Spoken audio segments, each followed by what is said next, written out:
All right, it is Monday, April 1st at 7:30, and I call the meeting of the Brainerd City Council to order. Tony, can you call the roll? Stingline. Here. Johnson. Here. Chezak. Here. O'Day. Here. Stunek. Here. Terry. Here. Bevins. Here. Badeau. Here. Please rise for the Pledge of Allegiance. I pledge Allegiance to the flag of the United States of America and to the republic for which it stands, one nation under God, indivisible, with liberty and justice for all. Item 4 is the approval of the agenda. Is there a move to approve? So moved. Motion by Stunek, second by Stengline. Any discussion? Hearing none, all in favor say aye. Aye. Opposed, same sign. We have an agenda. Item 5 is the consent calendar. Notice to the public that all matters listed are considered routine by the council and will be enacted by one motion. There'll be no separate discussion of these items unless good cause is shown prior to the time the council votes on the motion to be adopted by roll call. Is there a move to adopt the consent calendar?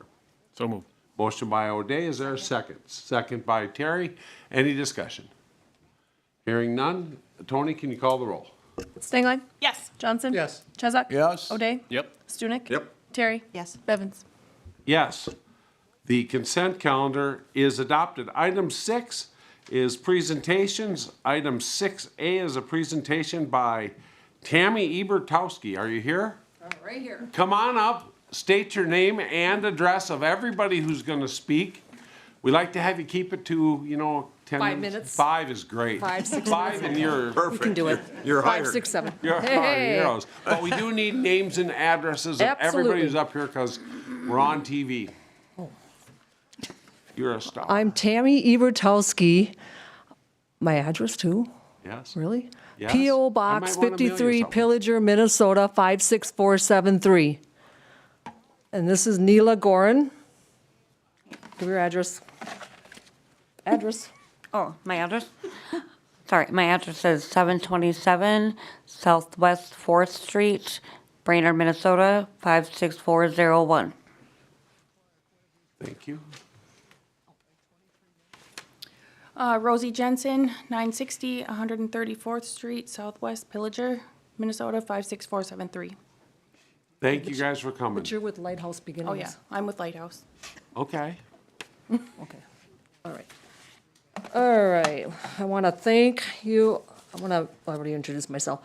I want to thank you, Mayor Dave Badeau, Kevin Stunek, and Nick Broyles, and Tony Gage, and the city council chamber for taking the time to, like to take this time and present a special certificate of award in regards of January 26th at the American Legion of a clothing giveaway charity. Coats and that was a huge success thanks to Lighthouse Beginnings that took part. And my friend here, she helped collect items too as well. And the Salvation Army was there assisting too as well with some of their staff. And so was Victim Services too. And it was just a huge success. And we had many families, we had a few families that came and some individuals came in and out. And right before we were able to assist with their needs, and it was just heartwarming to explain. And then why I'm here today specifically is we have a special gratitude.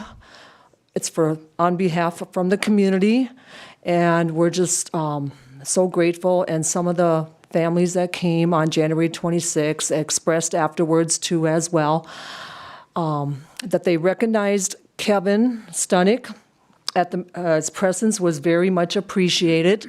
And one of the family members that contacted me wasn't sure because they had to leave right away. So to make long story short, is they never got a chance to show their gratitude to the fire department, the Brainerd Fire Department, and first responders. So, anyways, it's very heartwarming. I just want to cry. And then I have a coworker friend. She was going to try to make it tonight. Her name is Krista Rasmussen, and her family had a fire in Brainerd last Mother's Day and lost almost everything. And the Brainerd Fire Department, too, as well. and first responders went up and above and beyond.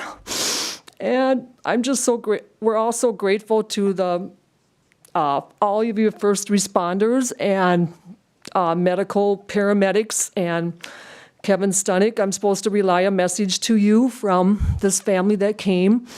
One of them came without hardly any clothes on, without a coat that she was very desperately in need. I'm sure Rose remembers her. It was just, this was I've done many charities and events, but this one really hits home with me and our community. So I want to thank you for taking the time to hear me. And I'd like to present this. This is a special Kevin, card from the family from last year too as well. And if Tim Holmes would like to come up, if you want to, you're welcome to.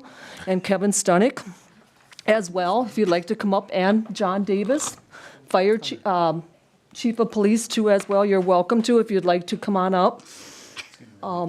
You're welcome to. Looks like a photo op. I think so. It's Triple Chief. Tony, this is a photo op if I've ever seen one. Yep, backing up. Come on over here. Come on, Neela. Nice, very nice. Okay, turn towards me. Great formation. Triple chief formation.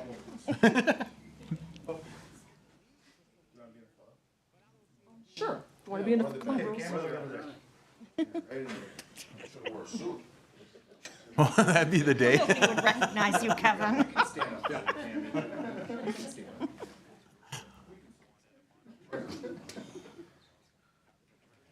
Impromptu photo op. Thank you. Thank you very much. Thank you for saving all those lives. Thank you. Always assume the mic is live. Thank you, Tammy. Anything else? Yeah, one more thing before Sure. we're in the process of lining up the third year of the Armed Forces Tribute, and we're on a go, and we're planning on for a magic show with a veteran of 14 years of experience of the U.S. Army veteran. So watch for more information, and we'll be seeking proclamations, and any support will be greatly appreciated. And we do have a special sponsor, potentially, that is going to come forward for us in time. Thank you for your time, and God bless all of you. And thank you for all you guys saving all of those lives. Thank you guys for Really mean coming it. up. Thanks. Okay, Neela, Lighthouse. Oh, Yep, Oh, there's more. we're done. I guess there's more. Yeah. Yeah, so yeah, the coat drive went really great. It was a big success. I think there was a lot of people who came and were able to get jackets. Then I work over at Lighthouse. What we do over there is pretty much anything from like the intervention to past 2 years out of treatment. And then we are also running a community center now where we're able to give peer support to anybody who's struggling a little bit. I think that's it. Thanks. Thank you. Can I just leave this here with you guys? There's some cards. Here, I'll just set them up here and we'll hand them out. Thank you, Tammy. Thank you. And anything else, Tammy, before we move on? Well, I just want to thank this beautiful town of the Brainerd area and the Brainerd Lakes area for all the nonprofit organizations that go up and above and beyond, and where everybody's so giving in their communities. And thank you to the Brainerd Fire Department again, from the family of Krista Rasmussen. They're very grateful, and all the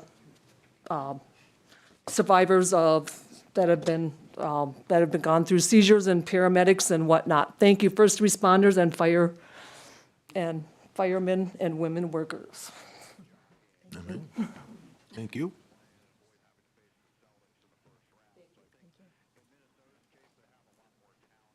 Just giving you a minute. I'm done. Okay, all right. Thank you, Tammy. Next up. All right, item 6B is our Camp Ripley annual presentation. Thank you for coming.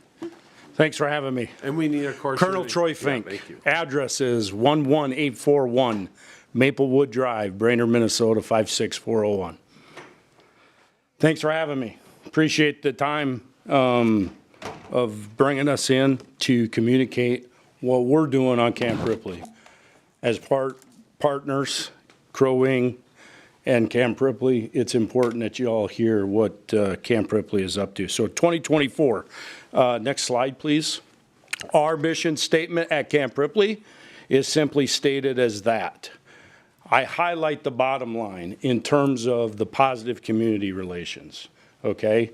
We can't do what we do on a day-to-day basis without having our communities stronghold in terms of our families and everything. So that is extremely important, positive community relations. Next slide, please. Some of our leadership, some of you may know or may not know, but the Adjutant General of the state of Minnesota is Major General Sean Mankey, and his senior enlisted leader is Command Chief Master Sergeant Lisa Erickson. So top officer and top enlisted in the state of Minnesota in terms of uniform. Next slide. This is our 34th Infantry Division leadership, commanded by Major General Charles Kemper and his Command Sergeant Major Matthew Erickson. Both of these individuals are currently deployed with the 34th Infantry Division. They are currently in Kuwait, and that's about all I can say about that.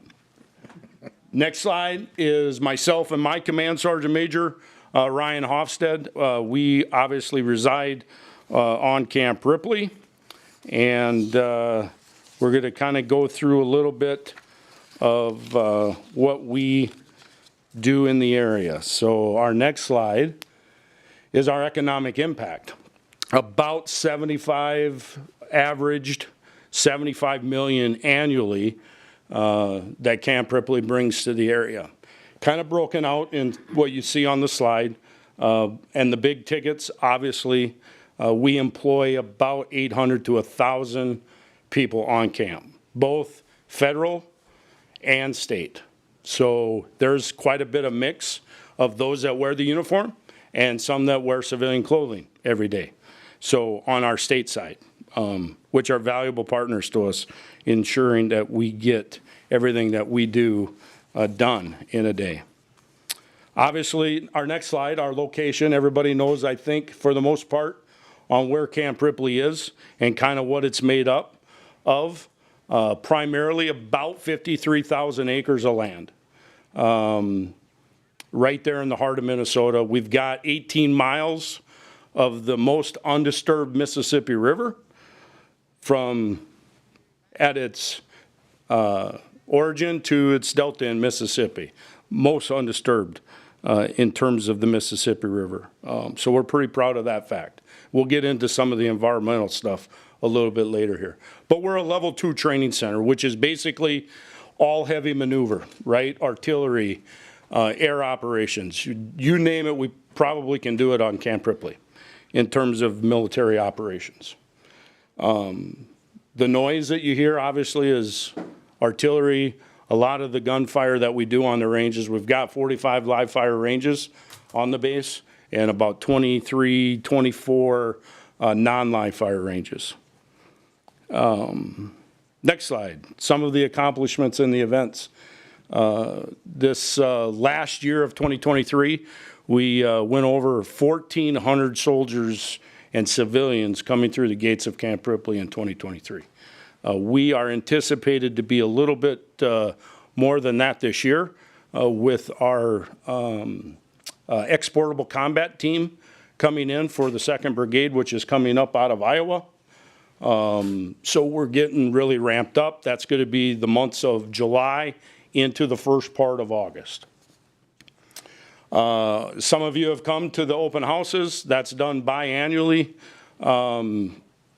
So every other year we do that, and then the other event that we do is the Court of Honor, where we basically memorialize individuals that have served in the armed forces.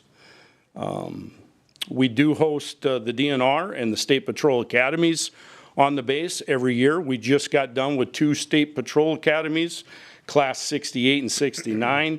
They are scheduled to graduate down at the U of M here at the end of April. We typically will do it on Camp Ripley occasionally, but they like to rotate it around, so that's fine. And then we just got done celebrating our 51st Norwegian exchange back in February, where we had about 106 Norwegians from the country of Norway, both youth and Home Guard soldiers, trained with our soldiers here at Camp Ripley. So, and it's also a little bit of a cultural event. We did end up watching Super Bowl with them in our conference center, which they seemed to enjoy thoroughly. So they didn't quite sure how to understand the hype around the Super Bowl, but I think they got the point. Next slide, please. Support to our civil authorities. Obviously, we partner all the way across the board. So when someone or a city or a county needs the National Guard support, this is kind of the path in which you get the Guard employed by the order of the governor of the state of Minnesota. So really, it starts with the sheriff's office, right? And I think the sheriff probably knows that in terms of Crow Wing County and all the other counties that surround Camp Ripley. But that's really key into understanding on how the Guard will deploy on the state side, whether it's state emergencies, floods, fires, you name it. We've been obviously recently involved in the civil unrest down in Minneapolis and all of those things. This is how you go about it, and those are the things that we typically will do for our communities. Next slide, please. The construction update. So a lot going on, Camp Ripley. We are building 4 additional spurs on Camp Ripley proper that'll come off of 115 onto the base. It's going to be about 2 more miles of rail, and this will help us move equipment to port by 3 days versus 14 days, our current load. So it's really going to dramatically help us deploy faster if need be. So this is a good addition to Camp Ripley. Our access control point, everybody knows the iconic main gates for the most part there. We are looking to redo part of that. It's going to move further down Minnesota 115 and come onto the base, and it'll create all the anti-terrorism force protection measures that an Army base should have, which we do not currently have. And that was obviously just recently supported by Congress to be part of the MILCOM package that comes through Minnesota. Our tactical airstrip upgrade is underway. They are starting to move some of the dirt at our tactical airstrip, which is right next to our hardball airfield on base. They are basically lengthening and widening that to meet the needs of the C-130 helicopter, actually the C-130J model that is coming. It's a little bit larger C-130 than the original Hercules or the H model. So, excuse me, that's underway. Our fiber loop, something that we're pretty excited about. It's going to go around the entire perimeter of our training area. This is going to enable troops to use their tactical systems more frequently, plug into handholds and different things like that. So that is a huge training piece. Area 5 development, we're basically redoing some of the barracks and some of the headquarters buildings that are in cantonment where units basically sign for that area and operate out of that area. So that is good versus anybody that's been on Camp Ripley seen the tin huts where the soldiers used to sleep in. We've dramatically upgraded their accommodations in terms of that. And then just a number of other renovations and sustainment projects that we have ongoing. Next slide, the museum. So the museum board on base has partnered obviously with the Adjutant General, Major General Sean Mankey, to go forward to the state legislature to get monies awarded to build a new museum. There was land donated outside of the perimeter of Camp Ripley.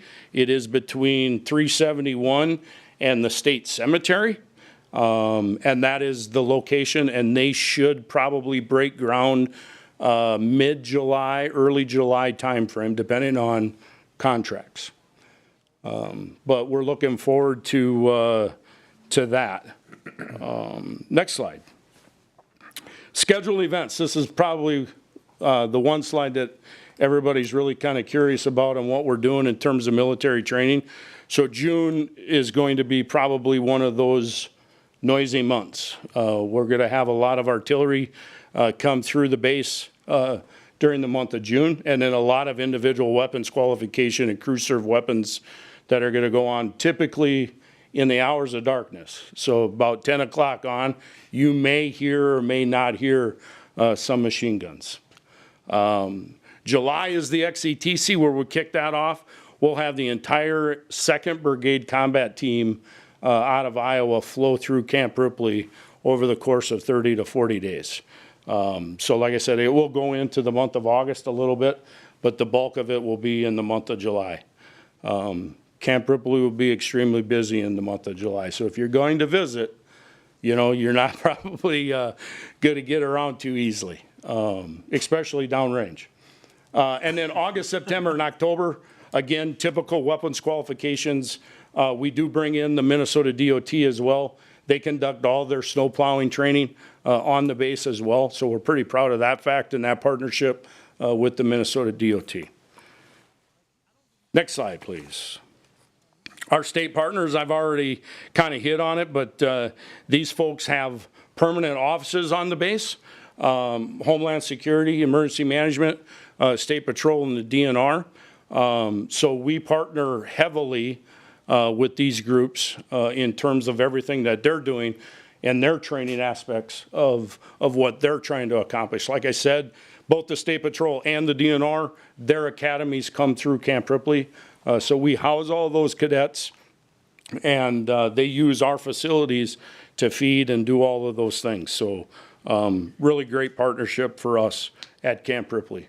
Next slide, soldier and family programs. So we've got a number of other programs on the base as well, but these are probably the 3 big ones that we focus on primarily. Our Minnesota Family Life Consulting are excellent partners to our families and our children. Excellent resource for those folks. And then the family programs, you name it, they probably can help out with just about anything that goes on inside of a family when a soldier gets deployed. And then the Beyond the Yellow Ribbon, I'm sure everybody's heard about the Beyond the Yellow Ribbon network and what that does. And they're all together synergized there at Camp Ripley. So if you needed to talk to one, the next one's right next door. So value added. Next slide, please. Community outreach, these are a number of things that we obviously do inside of our community. Some of the big ones, obviously, we try to strengthen those relationships with our tribes and tribal governments. So we try to do a lot of different things. We've got a lot of natural resources on the base, so it really kind of makes sense that we partner and focus on things that are important to those people as well. And then a lot of our hunts, you know, our disabled veterans hunts, and we do open up Camp Ripley to the public for the archery hunt as well. That may seem a little different moving forward this year, where we're signing up to take on what is called iSportsman, and that is going to eliminate the mass confusion of a 3-day hunt for the public and kind of open it up a little bit in terms of the entire bow season for the public to come in and potentially bag a deer or two. Next slide, please. These are the environmental programs. This section on Camp Ripley is award-winning. They consistently win awards at the national level for what they're doing with our natural resources on the base. This is not only on Camp Ripley, this is also on the AHATS, the Arden Hills Training Center, which is just north of the metro. So that's about another 4,000 acres, about 5,000, a little less than 5,000 acres up at at Arden Hills there that they manage as well, and we do hunts on AHATs additionally. But these folks are just phenomenal. They have got all the right partnerships, which is the next slide, I believe, where they talk about with EPA and the Minnesota Pollution Control Agency and you name it, they're involved with them. Just making sure that we're dressed right, regulatory wise. We're not doing anything outside of the law by any means. There's the partnerships. CLC is one that I think we probably do the most with students. That partnership with the president out at CLC is phenomenal. And those kids get a wealth of education while on Camp Ripley. Next slide is our prescribed burns. This is kind of an unnecessary evil for what we do in terms of training. If we did not do the prescribed burns, we would have all kinds of mess if we didn't do this ahead of time. So if you imagine, a battalion-sized entity of 600 soldiers shooting weapons into the grass, what that can do in terms of fire. So critically, critically important to us to do this. The map on the right-hand side is really kind of showing you the areas that we typically will burn off every year. Next slide, the Army Compatible Use Buffer. This term is actually going to be going away. It's still an Army program, but it's more focused on everything outside of the ACUB, Sentinel Landscape, and all of it. So, but those are the areas outside of the boundary on the map there that you can see highlighted in green of the areas that are already enrolled in the ACUB in terms of the buffer zone. And that helps with some of the noise, that helps with some of, the encroachment of infrastructure around Camp Ripley as well. Next slide, unexploded ordnance. There's my safety briefing for the day, right? If anybody were to come across anything that looks like the pictures show, please do not touch it, report it to us. We will send the right people with the right equipment to take care of it for you. So you'd be surprised on what is found out there. So it's not just on Camp Ripley, it could be anywhere. So just that's the safety brief for the day. And then my next slide is just questions, and I'll open it up to the group to ask me any kind of questions or anything that you want to know about Camp Ripley. Any questions of the Colonel? President Bevins? Mr. Chesak? Yeah, can you tell me if the price of artillery rounds has increased proportionally to what your typical rifle or handgun ammo is? I will tell you everything pretty much has equally gone up proportionately. Okay, and then for us. what's the largest caliber of artillery you have that you train with? Well, the caliber would be 155. Okay. We also shoot rockets, which is also considered artillery. So we've got HIMARS and MLRS that will come and train at Camp Ripley as well. But those aren't the full rockets that you would see in combat. How far does one of those 155s travel accurately? Up to probably 17 kilometers. Oh my. That's 10 miles. It reaches out and touches people. You bet. Anything else, Jeff? No, thank you very much. Any other questions or comments? Yeah, Gabe. One question. Where's Commander Cruz at nowadays? The garrison commander is me. You're lucky. You drew the short straw. You got me. Yeah, but we had Yep. General Cruz used to command as Yep. the senior commander on the base. Yep. He is now retired, Oh, is and he? I have kind of taken over for him. Yeah, you did a great job. I'm not saying anything bad about you. He's You been want him updating us back? for like I'll 10 tell years. him. I'll see him Friday night. Tell him I miss him. Yeah. Thank you for your service. Hearing no further Oh, Kelly? questions. Yo, Well, there's more. Yeah. I happened to see Ryan present this last week at Region 5, and he was telling us about baby bears in the dens. Yeah. And So I thought that would be, yes, we could go and blow stuff up, but there are also cute little baby bears. Yes, See. a lot of wildlife on base. They for do, closed but they're session, sleepy right now. Baby bear. Anything else? Any other questions? Thank you. I do very have much. some Yep. surveys for the team to fill out if they wouldn't be so, Bring them up. We will probably will do them. I did bring some envelopes. Oh, there you go. So that you can mail them back if you want. Yep. I'll just leave a folder with the. Yep. Thank you That's very okay. much. Thank you, sir. You bet. Thank you. Appreciate everything. Thank you. All right, we will move on to item 7, council committee reports. 7A is Safety and Public Works Committee Chairman Mike O'Day. Thank you, Mr. President. We just had 4 items at Safety and Public Works tonight. First was a discussion on change order requests for improvement 2115 Buffalo Hills Gully remediation. Motion coming out of committee was to go along with staff's recommendations for change orders 1 through 4, and I so move. Second. We have a motion by O'Day, a second by Stengline. Any comments? Mr. Chair. Yeah, so there was just a disagreement on the price per foot, change order 1, so it was originally requested at 600. The rest of the pipe we're using is 290 per foot, so that's what it's being paid for the 8-foot section of pipe. Change order 2, we have some extra debris removal that was unforeseen. That's about $1,200. Change order 3 was some riprap that was installed for about $3,000. That was not on the original plan for erosion control. And number 4 is the only denied change order, and that was mostly for some extra fill, but we feel, and staff feels, it's too early to tell how much fill we're gonna need in the end. So as we get closer to expending the amount of fill that was originally in the plan, we'll get closer to the actual number we need, and we'll revisit that. Thank you, Mr. Chair. Any further comments? Hearing none, we have a motion, we have a second. All in favor, say aye. Aye. Aye, opposed, same sign.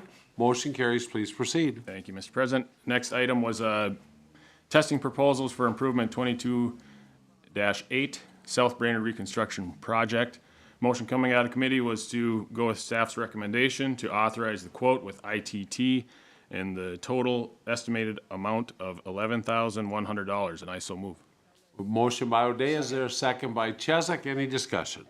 Mr. Chair? Just one of those things we have to do, testing materials for this big project this summer. We had 2 bids. One was almost $29,000. One was $11,100. It covers what we need, so that's what we decided to go with. Thank you, Mr. Chair. Any further discussion? Hearing none, all in favor, say aye. Aye. Opposed, same sign. That motion carries. Please proceed. Thank you. Item number 3 was sexual assault services placement of awareness ribbons downtown. Motion coming out of committee was to approve the Sexual Assault Services, Inc. to place awareness ribbons on the light poles in the downtown Brainerd area, and I so move. Second. We have a motion by O'Day, a second by Chesak. Hold on one sec. Mr. Chair, first O'Day, and then Johnson. So this is just a Sexual Assault Awareness Month for the month of April. They will be putting the, what are they, ribbons? Or chloroplast signs? Chloroplast signs in the shape of Chloroplast ribbons. signs on the decorative lighting downtown Brainerd, and they'll remove them at the end of the month. Thank you, Mr. Chair. Chairman Johnson. Yeah, based on my understanding of the First Amendment to the United States Constitution and how it relates to the public right-of-way, I think as a city, we have the authority to allow speech in the right-of-way or not allow speech in the right-of-way, but we don't have the authority to pick and choose which speech is allowed, and that seems to be what we're doing here. I have nothing against the sexual assault services or their campaign or anything, but I don't think we should be allowing speech in the public right-of-way because it could get messy, so I will be voting no. Thank you. Any further comments? No, I have one, Chairman O'Day. Do they take them, are they responsible to take them down? Yep, end of the month. Okay. Any further comments? Hearing none. I would just, Yeah, oh, in Mr. response, if I could. Sure. I think it's more about just placing anything on our public property and leaving it there. I don't think it's so much about the organization or the speech on the material itself, and that's just the way I saw it from the beginning, so. if that helps. Thank you. We'll find out. Sure. All in favor, say aye. Aye. Opposed, same sign. Motion passes. Apparently not. Didn't help. Didn't help. Okay, next up is item 4, discussion of private road access between B and C streets in Northeast Brainerd. Mr. Chair. Thank you. And yes, that is what the last item is, number 4 here. Motion coming out of committee was to go with staff's recommendation on beginning the process of turning the block vacated 6th Avenue Northeast between B Street and Northeast and C Street Northeast back to public right-of-way and beginning discussions with the mall property owner to this effect. And I so move. Second. Motion by O'Day, second by Stengline. Any discussion, Mr. Chair? So you can see the area here where the roundabout is going to go adjacent. And then here's the design. If you look at the northbound section of this, which would technically be the old 6th Avenue, right about where maybe the letter C is in parcel, you can see the end of the curbing. That would be where it becomes a private road. If we are going to design this so that people can access into the mall area and the shopping area correctly, it would benefit us and all the businesses in this area if we turn that back into public and design it the way that we're able to design it to make it more efficient. If we don't, I could foresee that road getting a lot of excess traffic. It probably wouldn't be kept up as well, and the traffic wouldn't flow as well. So this is just a process we'll have to get into and revisit, make any tweaks to the design when we get closer. Thank you, Mr. Chair. Any further discussion? Hearing none, all in favor say aye. Aye. Opposed, same sign. That motion carries. Anything else, Mr. Chair? Nope, end of report. All right, item 7B, Personnel and Finance Committee Chairman Gabe Johnson. Thank you, Mr. President. We have 6 items, the first of which is backed by popular demand, and that is the approval of a memorandum of agreement regarding the new earned sick and safe time law. And the motion is to approve the attached ESST MOAs with the Teamsters Union representing the police sergeants and lieutenants, IBEW representing the Administrative Support Union, and the United Steelworkers representing the hydro employees, and I so move. Second. We have a motion by Johnson, a second by Stunek. Any discussion, Mr. Chair? Is that ESST state law that we have to get done, and so far we've got 3 unions right here that we've agreed on language with that we need to approve. Thank you. Any further discussion? Hearing none, all in favor say aye. Aye. Opposed, same sign. That motion carries. Please proceed. Thanks. Next up is a wage adjustment for the CSOs, and the motion is to increase the CSO wage to $20.09 per hour effective April 2nd, and further that said wage be scaled and be indexed annually by the ABI approved for other non-union employees, and I so move. Second. We have a motion by Johnson, a second by Terry. Chairman Johnson. So the CSO program is good for the community, and it's actually been working as a bit of a pipeline to get officers into the department over the last few years. We've got 2 or 3 that went through the CSO program. This $20.09 number is what Fairleigh and Hood came up with in their study. So we're going to adopt that, and then we'll adjust it as we adjust our non-union employees moving forward. Thank you. Any further discussion? President Bevins, Mr. Chesak. who came up with that number? Flaherty and Hood. Is that what Mr. Johnson? Flaherty and Hood? Oh, okay. I thought there was a different name mentioned there. And then that's over a 25% increase, and it just seems like we're, I'll vote in favor of this, but I think I don't know where we get that number from. That's all I'm questioning. It just doesn't seem appropriate to go with such a leap, but I understand the rationale. Thank you. Any further discussion? Hearing none, all in favor say aye. Aye. Opposed, same sign. Motion carries. Please proceed. Thank you, Mr. President. Next up is a wage step increase for the Assistant City Engineer. And the motion is to approve a wage step increase for the Assistant City Engineer Flooding from Step 2 to Step 3 of the current wage grid effective April 1st, 2024, and I so move. Second. We have a motion by Johnson, a second by Stunek. Any discussion? Chairman Johnson. So Mr. Flooding is getting his professional engineer license, and staff thought that it was getting that real important licensure was worth taking a step forward. The financial impact is gonna be about $3,000. It wasn't included in the 2024 budget, but if you remember, we did levy 1.5% more than we needed to implement this wage study and get everything put in place correctly, so it'll probably just come from that. Thank you. Any further discussion? Hearing none, all in favor say aye. Aye. Opposed, same sign. Motion carries. Please proceed. Thank you. Next up is to consider a wage adjustment for the finance manager. I have two motions, the first of which is to approve the wage and step placement adjustment for finance manager Danny Locke to step 6, effective April 2nd, 2024, and I so move. Second. We have a motion by Johnson, a second by Terry. Any discussion? Chairman Johnson. Yeah, so Danny received an unsolicited job offer from the private sector, and he was considering it, but he told us if we could get him to this, he would stay with the city. He wants to work for the city, but the amount of money he could make elsewhere was a pretty substantial difference from what he was getting paid. So, and we think he's doing a great job with the city. We want to keep him, so we approved this motion. Thank you. Any further discussion? President Bevins? Mr. Chesak. You know, this is an important thing we're doing right here. I'm sure you all know that. And it just goes down, I think Councilmember Terry has indicated this, and so is Chief Stunek. It's okay, I'll call you Chief. And Tiffany. And I think we all know this. To get good people, you're going to have to pay them. And to get them and keep them, we're going to have to pay them. That's all I got. Thank you. Thank you. Any further discussion?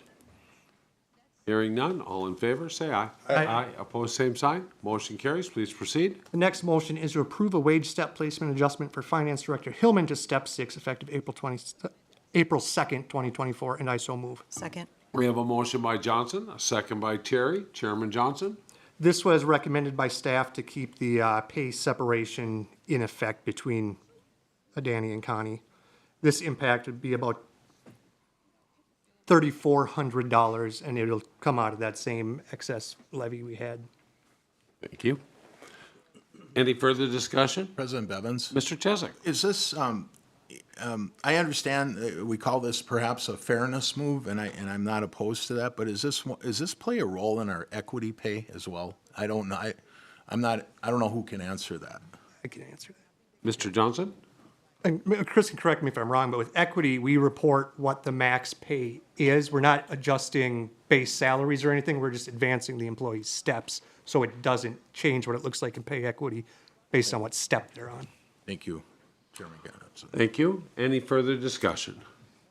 Hearing none, all in favor, say aye. Aye. Aye. Opposed, same sign. That motion carries. Please proceed. All right, now we got some more good news.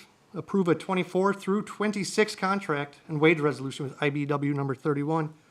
The first one is a motion to approve the attached 24 through 26 tentative agreement summary between the city and IBEW Local 31 union representing the administrative support employees, and I so move. Second. We have a motion by Johnson, a second by Stunek. Chairman Johnson. It's nice to get this one done, and, it's good to have a 3-year contract too, so it's a positive thing. Thank you. Any further discussion? Hearing none, all in favor say aye. Aye. Aye. Opposed, same sign. That motion carries. Please proceed. Thank you, Mr. President. The second item on this is to adopt the attached resolution setting the 24 through 26 wages for the IBEW Local Number 31 Union Administrative Support Employees, and I so move. Second. We have a motion by Johnson, a second by Stunek. Any discussion on the resolution? Hearing none. Tony, please call the roll. Stigline? Yes. Johnson? Yes. Chesak? Yes. O'Day? Yes. Stunek? Yes. Terry? Yes. Bevins? Yes. The resolution is adopted. Please proceed. Okay, next up is an update on the assistant planner hiring process, and the update is we still don't have an assistant planner.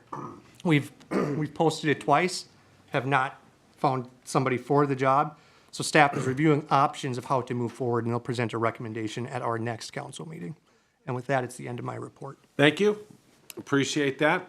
Can I ask a question to that? Yes, please, Mr. Chesak. Did we get any applicants? How many? Any interviews at all on that position? Let's turn it over to staff to see if you, Mr. Krambeck, can you answer that? Yeah, I can answer that for you, Jeff. So the first round, we had 5 applicants. Of that, 2 of them were qualified. We did interview both of them, and after the interview, did offer it to one person. Did not work out, declined. The second round, we had 6 applicants.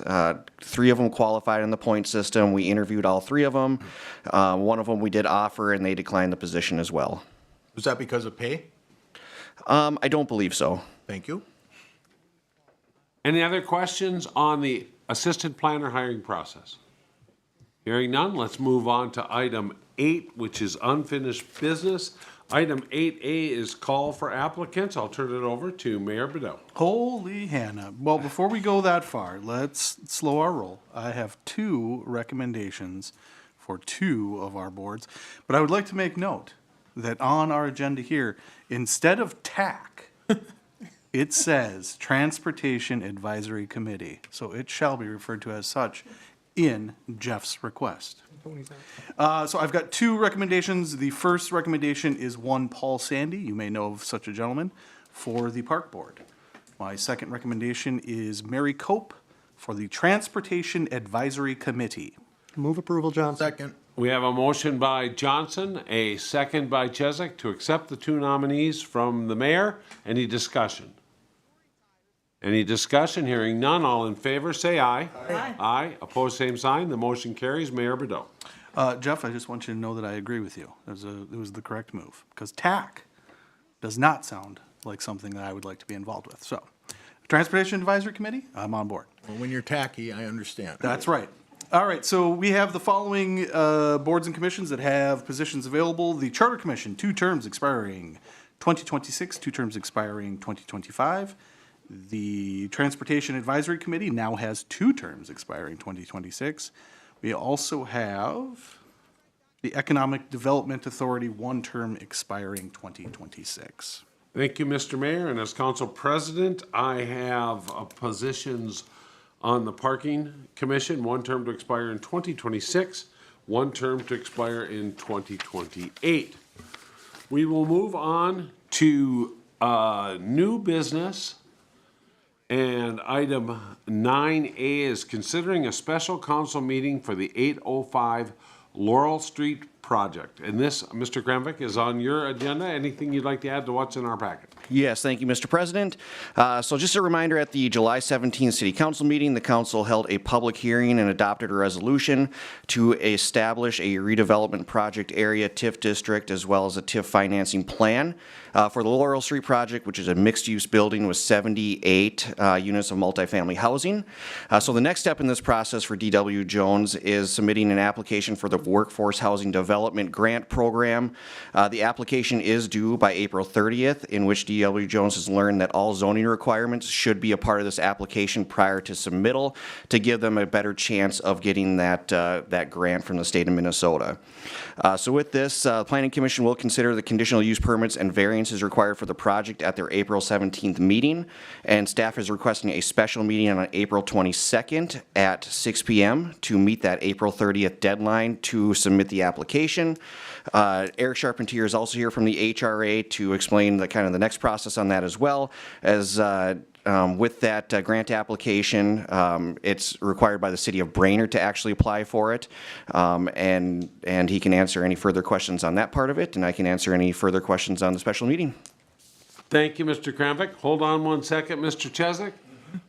Ms. Charpentier, anything you'd like to add to what Mr. Kramvik already said? And then please stay at the microphone. Nothing further to add other than just All part of right, the process. thank you. Now I'll ask Mr. Chesak, any questions for our staff? Yeah, couldn't we just have the planning and zoning meet on the 10th and then we take care of this on the 15th? So to be able to get their applications in, so they work through two weeks of applications to get everything submitted, and then to be able to get the public hearings out to the paper as well as the public notices, it just really didn't work to try to push up the Planning Commission meeting. Okay. Thank you. Any further questions of staff? Any further questions of staff? Hearing none, we're looking for a motion to consider a special council meeting for the 805 Laurel Street project. Staff is suggesting April 22nd at 6 p.m. here in council chambers. We have a motion by Chesak. Second. Is there a second by Stengline? Any discussion on the motion? Hearing none, all in favor, say aye. Aye. Aye, opposed, same sign. That motion passes. Thank you, and thank you, Eric. Next up is 9B, new business. Consider a conditional use permit for a 12-plex apartment at PID 410-40889. Mr. Kramvik? Thank you, Mr. President. So Vicki Kinney has submitted a request for a conditional use permit to construct a residential 12-unit multifamily apartment building consisting of 2-bedroom units, as well as 10 studio apartment units. Very similar to what City Council reviewed a month ago. This is the parcel that is furthest to the south out of the 3 parcels that My Neighbor to Love Coalition owns. But the apartment arrangement as well as the parking lot is pretty much the exact same as what the council has seen before. So with that, the proposed structure meets the setback requirements, the minimum density requirements of the lot, the parking requirements, as well as the landscape requirements. So with that, the Planning Commission recommends approval of the CUP for the construction of a 12-unit multifamily apartment at PID 410-40889 with the condition that any additional lighting conforms to the outdoor lighting ordinance. And I can answer any questions, and the applicant is also here. Thank you. Any questions of staff? Hearing none, anyone care to make a motion, Tiffany? I move that we approve the CUP for the construction of a 12-unit multifamily apartment at PID 410-40889 with the condition that any additional lighting conforms to the outdoor lighting ordinance. Second. We have a motion by Stingline, a second by Terry. Any questions, comments, or concerns on the motion? Hearing none, all in favor, say aye. Aye. Aye, opposed, same sign. That motion carries. Please, let's see, we're up with item 9, new business C, considering a conditional use permit amendment for a boarding house. Mr. Kramvik, anything you'd like to add to what's in our packet? Yes, thank you, Mr. President. So Vicki Kinney has submitted a request for a CUP amendment for a boarding house along with 3 studio apartments. The original CUP that was roughly a year ago allowed for the construction of a similar 2-story building with a boarding house on the 2nd floor and a health center on the 1st floor. This one would be a combination of apartments and boarding house. The applicant has proposed a 2-story building, 45 foot by 40, with a mix of 3 400-square-foot studio apartments along with 4 boarding house bedrooms, a common kitchen, 5.5 bathrooms, a laundry room, a meeting room, and an office. The proposed structure meets the setback requirements, parking requirements, and landscaping requirements for the site. So with that, the Planning Commission recommends approval of the conditional use permit amendment for the operation of a boarding house at PID 410-40888 with the condition that any additional lighting conforms to the outdoor lighting ordinance found in the zoning code. And I can answer any questions. Thank you. Any questions of staff? Chairman Johnson? Does this meet the housing units per acre requirements for a TN2 of having 9 units per acre? So when you're looking at commercial uses, which the boarding houses are found in there, you can't really look at the dwelling units per acre as much because the boarding house technically doesn't have a dwelling unit. So per se, you put a commercial or a health center in there, it doesn't really add towards that. So trying to come up with a calculation can be very difficult when you're looking at, mixed use or commercial uses, and that's how I interpreted it. Mr. Johnson? Okay. Yeah, that's not how I interpret it, but that's how he did. Perfect. Any further comments? Hearing none, we have a motion, we have a second. No, we don't have a motion in a Oh, second. my. I will move to approve the Tiffany, conditional stand use permit amendment. Thank you. We've got it. A motion by Stingline, a second by Terry. Any comments on the motion? Hearing none, all in favor, say aye. Aye. Aye. Opposed, same sign? Aye. That motion carries. Please proceed. We are on D, consider the interim use permit for a short-term rental. Mr. Kramvik. Yes, thank you, Mr. President. So Mark Riesdorf applied for a short-term rental at 714 7th Street South. So just a little bit of history on the property. Staff reached out to the property owner about a possible rental after BPU made us aware that they had signed up for a rental as part of their electrical agreement with BPU. Later, the applicant stated that he was not renting the property while renovations were occurring. staff did not see the property listed online for either short-term or long-term rental, so that does seem consistent. After receiving the license, staff did discover that the property was being advertised as a short-term rental and made the property owners aware. The owner indicated that he was unaware of any other requirements regarding the short-term rental, did get it licensed for a long-term rental, and did block out rental dates through the application process. The findings of fact stated the property met all requirements for a short-term rental and was reviewed by the Planning Commission. So with that, the Planning Commission recommends approval of the interim use permit for one short-term rental at 714 7th Street South with the following conditions. Submission of the local option sales tax form to the Finance Department. A local management agent must be provided to staff. The interim use permit shall terminate 1 year after issuance, and the building official shall review the number of legal bedrooms on the property. With that, I can answer any questions. The applicant is also present tonight. Thank you. Any questions of staff? Any questions of staff? Hearing none, we're looking for a motion to approve the interim use permit for approve or deny the interim use permit for one short-term rental unit at 714 7th Street South, Brainerd, with the following conditions. Motion to approve. Motion by Chesak, is there a second? I'll second. Second by Stengline, any discussion? Hearing none, all in favor say aye. Aye. Aye, opposed, same sign. That interim use permit is granted. Next up is item 9, new business 9E. Approve a letter of opposition to the Minnesota Senate Housing and Homeless Prevention Committee's bill to bypass local government zoning regulations. Mr. Kramvik again. Thank you, Mr. President. So staff has drafted a letter of opposition to the newly proposed missing middle bill that would limit local government's zoning authority, specifically for residential development. The letter that staff drafted opposed the one-size-fits-all approach from the state of Minnesota and also explains what Brainerd has accomplished and done with the new zoning code to help increase workforce housing and density within the city. So the bill has been changing as it moves through multiple committees in the House, as well as the Senate, and is different from when Staff and Planning Commission first reviewed it, but staff does believe that we should still send this letter as a city. So with that, staff recommends to make any necessary changes and approve the letter. Thank you. Any questions of staff? Any questions of staff? Hearing none, we're looking for a motion. Approve the letter. Thank you. Motion by Chesak. Is there a second? Second by O'Day. Any discussion on the motion? Mr. Mayor. Would we ever consider changing the date from April 1st to April 2nd on this letter? When sending things, I'd just prefer to skip the 1st of April. We could. I would amend my motion to include the date of April 2nd instead of the 1st. Look, can you just restate the motion so we don't have to vote on an amendment? Okay.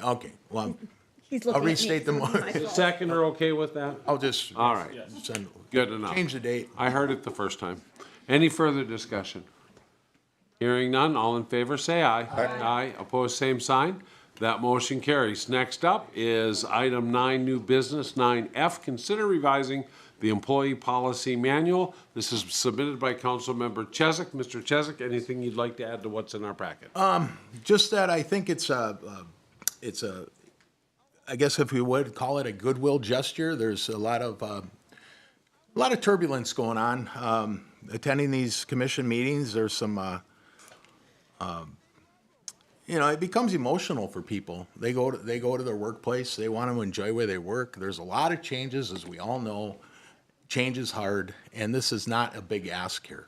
It's just looking for an option to, of course, my options I suggested are not limited to that. There's many other ways we can go. Just threw those out there as an idea, and I would hope that the council would agree that the change in that specific item would be approved. And also, if you think back, and maybe my memory is incorrect, but we agreed, I believe, last year, to have a committee put together to go over their job descriptions. And this was a committee with the 3 staff members, Councilmember Terry, and two Public Utility Commission members. And then the item of, after the job descriptions were gone through, and I think there was a good job done there, of course, but once those are finished, the item of who will interview the Public Utilities Director, and if I'm not mistaken, this is about how much time we had to talk about that. Somebody on the council suggested we just keep the same group that was doing the job descriptions. And I believe Council President Bevins, you said, is that a motion? And they said yes. And then is there a second? Yes. And all those in favor say aye. That was about how much time we had to think about it. And I feel like it was almost a rush decision, and I think we would serve a lot of people much better by changing the dynamic of that group. And that's why I brought it forward, to see if I could get support from the council. Thank you. Any questions from the council? Mr. Chesak, you've given us 4 options. I'm going to ask you to make a motion, and please pick one clear option.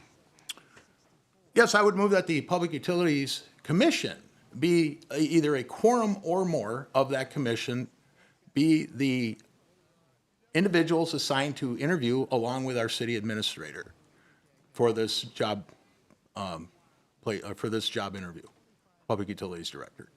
I so move. Okay? Is that clear enough? I mean, No. You just wanted the Public Utilities Commission to be the only ones. No HR director, no council members, nothing. that's my motion, yeah. I mean, if Okay, there's is there a better second? idea, I'm all for it. Is like I there a said. second?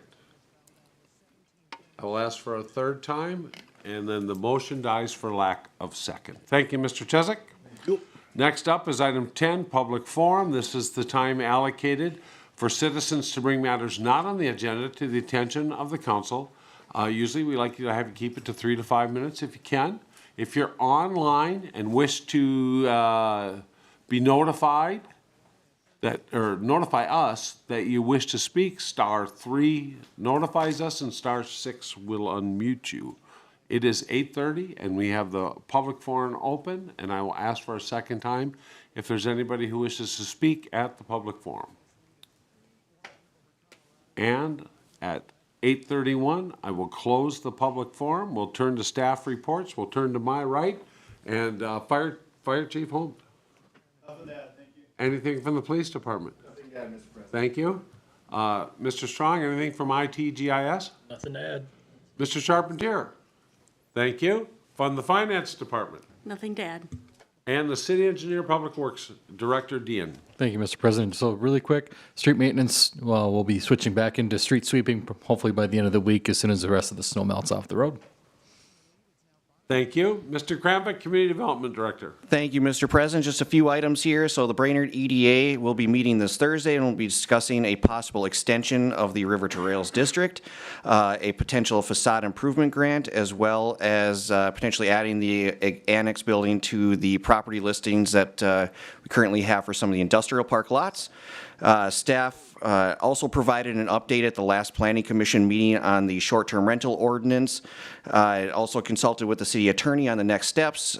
So as council's last recommendation gave the Planning Commission specific guidance on revisions, the commission would like to revisit the ordinance at the next meeting to try to come up with some type of ordinance that work for both Planning Commission and City Council.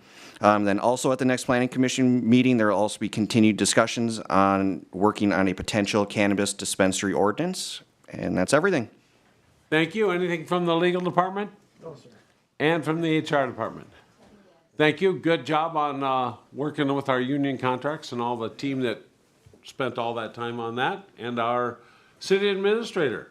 No, sir, nothing to add. Nothing to add. We'll turn it over to Mayor Bedell. The Honorable, if you please. The Honorable. A couple things. One, this previous day was one Easter Sunday. I hope everyone had a fantastic time with their families and loved ones. I got to spend some time with my father. That was great.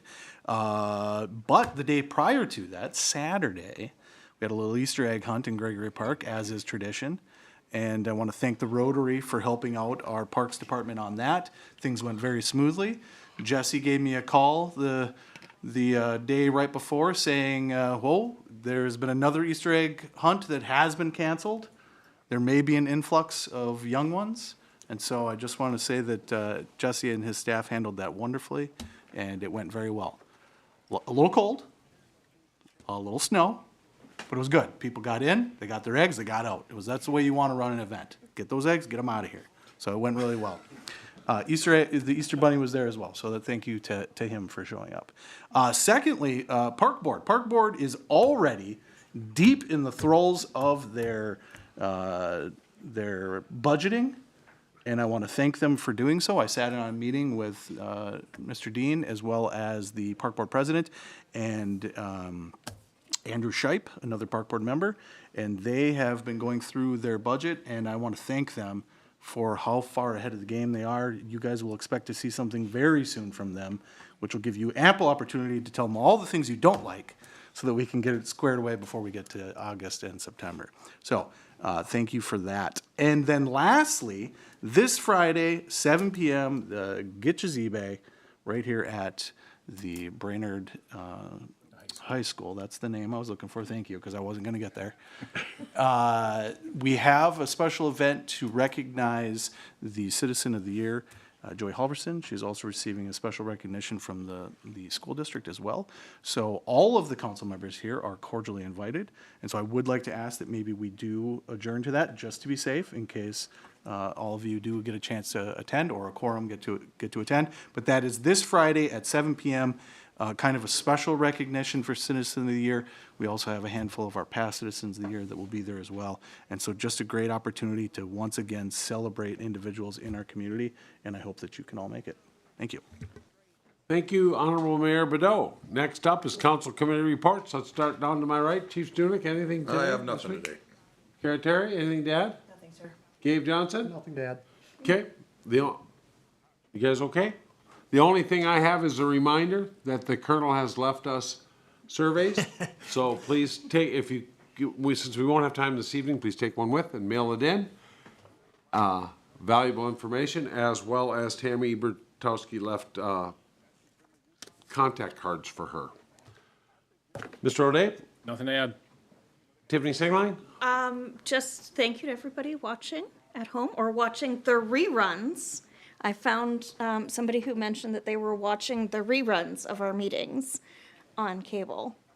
Wow. And It's good so TV. Yes, very exciting. And so I just kind of wanted to call out Sean and all the work he put into making that happen again.